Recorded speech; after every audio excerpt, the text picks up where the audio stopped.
Taik na bad trip na sa mga post ni Badang. Reaksyon ni Looney sa freestyle ni JD. At batas hindi nagustuhan ng overtime ni Saint Ice. Alamin natin ang mga yan. So tara. Walang sawa nga mga post ni Badang itong mga nagdaang araw. Na tila may pinapatamaan itong kinarma daw umano. Marami tuloy mga fans ang napapaisip na si Taik ang pinapatamaan ni Badang. Dahil ito lang din na maalam na ang airmat ni Taik. Sa dami nga ng post ni Badang, tila na puno na dito si Taik. At sumagot na nga ito sa isa sa mga post ni Badang. Ang sabi nga dito ni Taik, pagpasalamat na nga lang daw ni Badang na wala siya sa katayuan na humihingi ng tulong.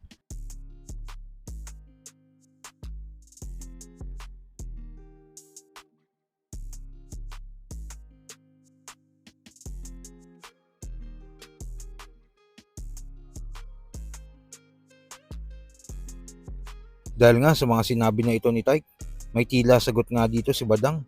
Aniya, wag daw nilang akuin ang mga post niya dahil wala naman daw siyang binabanggit na pangalan.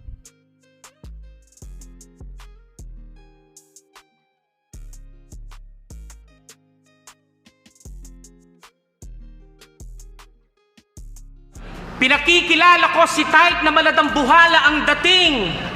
Baboy man sa inyong paningin, walang dapat baguhin, baboy pa rin. Ikaw ay bunga ni Kiko na nabulok sa katagalan. Walang naasahang tibay na pag-ukit sa marupok mo na pangalan. Sa tagal na pag-iintay, ikay nabugok na sa larangan. Sasagasaan lang kita sa gabing to kahit ikay magsubok na ako harangan. Sa kabilang balita naman, nag-trending nga kamakailan ang freestyle ni JD sa laban nito kay Rapian. Dahil sa haba ng rebat niya dito, talagang sinagot niya ang panapos na linya ni Rapian. Nairebat nga daw lahat ang sinabi niya. Kahit nga si Looney ay bumilib din sa freestyle ability ni JD. Tarantado tungaw ka! Kung nagpapapatay ako ng adik, ba't si Ever Industria buhay pa? Kumukuha ka pa ng ganyan, putang ina mo ka? Ako naman! Di ko na gagamitin ng palihim to! Ay, ayoko sukutin, baka magdilim yung paningin ko! So naka-ready na yun, no? Hindi naman ng paningin. Magamit ka pa ng salamin? Tarantado na wag ka! Hoy, yung bata mo hindi pantay, ano dating bulag ba? Yeah, napakita niya. Siya. Tarantado pagkapeke! Masyado kang paleche! Gumagamit sa salamin para makalamang sa lente! Galing mag-freestyle eh, no? Tanga! Ang nabibilib ako dyan, Pag nag-arouse ka, o ay mag-reaction, grabe ang... yung ganyang kahabang rebat na freestyle, kung paano ka pa babalik dun sa original round mo. Kasi syempre nakafocus ka na sa freestyle. Buti kung dalawang rebat lang. Dalawa. Ito sa kanya medyo mahaba na. Paano ka babalik ulit dun sa... May tendency na makalimutan mo yun kung talagang hindi ka matibay sa ano, di ba? Kasi dapat may certain level of humility na kailangan dyan.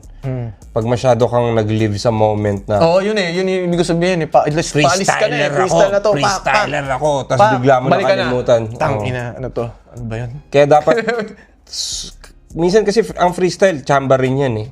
Pag nakachamba, minsan makakachamba ka ng sobrang lakas, tapos makakarinig ka ng validation sa crowd ng sigawan. Minsan mag-duel ka sa moment na yun. Yun yung reason kaya mo makakalimutan yung written mo eh. Oh. Kaya dapat, alam mo yun, half lang ng brain mo yung ginagamit mo na, sige, sa footage ko na to nanamnamin na pinalakpakan nila ako. Kasi, whether palakpak yun or crickets, dapat di ka mag-duel dun eh. Pareho Kasi nakakachok. mayayari yung nakahanda mong ano. Oo, dapat ano ka agad. Habang sinasabi mo yung freestyle mo, nasa utak mo na sasabihin mo Yung unang next. salita, kahit yung unang salita lang eh. Yeah, hindi pwedeng bibitawan Pag yung mo unang yun. salita, nakalimutan mo yung unang salita na yun, yung patay na. Kumbaga, dalawa siyang espada eh. Isang written, isang freestyle. Hindi mo dapat binibitawan yung isa eh. Na itutuhand mo yung freestyle mo. Oo, nandito ka lang, ano Dapat ka lang. yung isang Ready hand ka mo lang. nandun sa written mo eh, na parang habang nag-aano ka, ready na to na sumalo kung sumablay man yung freestyle mo eh. Kasi pag dalawa yung pinanghawak mo sa freestyle mo, wala, hindi mo na alam kung nasa nabitawan ko na yung Ito nga, written ko. yung ano ko, nabibilib ako rito, medyo mahaba na. Mahaba So, na. tingnan natin yung paano siya babalik pa rin sa round 9. Parang, Oo. saan siya magkakambyo ulit. Kakambyo. O, round na to. Para makalamang sa lente! Tuntua pa naman yung mga tao tulad nila sinabi mo. Tarantado pagkapeke! Masyado kang paleche! Gumagamit sa salamin para makalamang sa lente! Galing. Diba? Proud, diba? Proud na ano kayong ego mo kasi. mo kanina, grabe talaga. Pagkamama mo, wala kaming Amazona yung cable, pero Amazona asawa ko. Ganyan bang freestyle? Amazona, yun na yun. Ito na. Nangyari ko, biglang gumaling. Boom!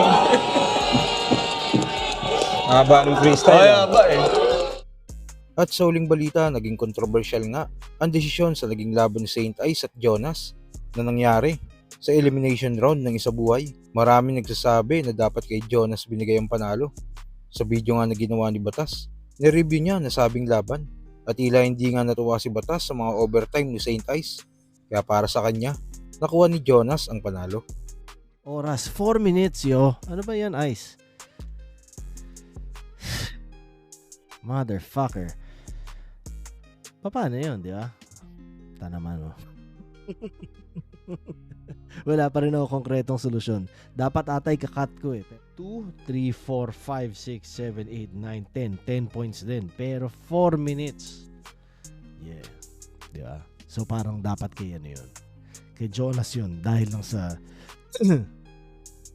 lagpas doble oras ni Ice para maging 10 points. Pero umabot siya ng parang halos 4 minutes na eh, no? Wala. Ayon sa oras na yon, tangina. Bibigyan ko Jonas yun. Sorry, Saint Ice. Yun ang sabi ng oras. Kaya dapat talaga sumunod kayo sa oras para mas madali i-judge. Yun siya. Mas maganda talaga, mas may meter, 'di ba, dahil 2-minute mark. Yun.